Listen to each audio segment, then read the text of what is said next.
I just watched a live TikTok where the creator had the background image say something like, "It's all men.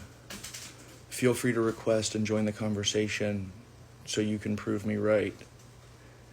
And I listened to like a half a dozen young men from the ages of like 25 to 35 join in and immediately throw tantrums and proceed to prove this woman right by saying things like, well, why is it all men? Why is it all men? Why is it all men? And the sin to them is the assumption that it's all men and not understanding what that means from the perspective of practical safety.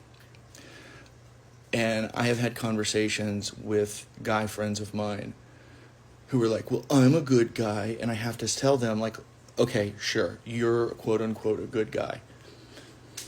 We'll get there.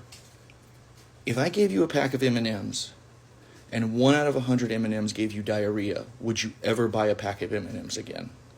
No. Okay, cool. You're on the way. 1 out of 4 women has had something terrible happen to them.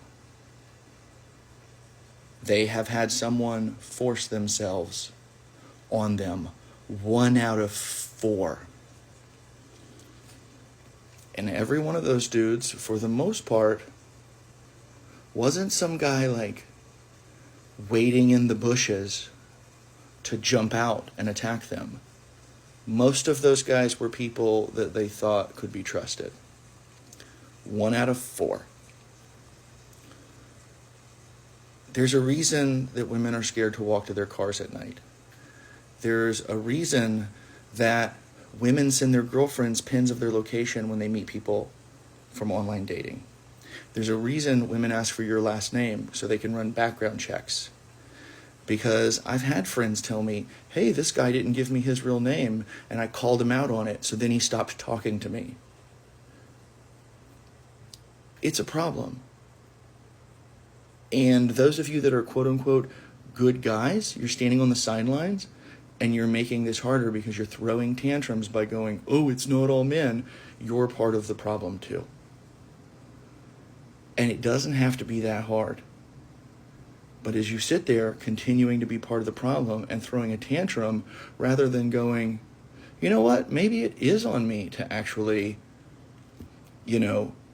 demonstrate that I'm safe before I get a temper tantrum because someone doesn't assume I'm a safe, good guy. Do you know why I never have problems with this?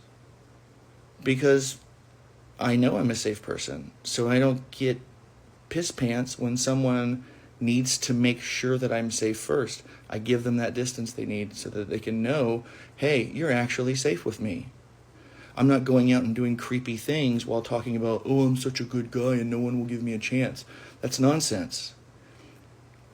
Every one of you dudes that are out here standing on the sidelines talking about, I'm quote unquote a good guy, you're not actually a good guy. You're objectively part of the problem.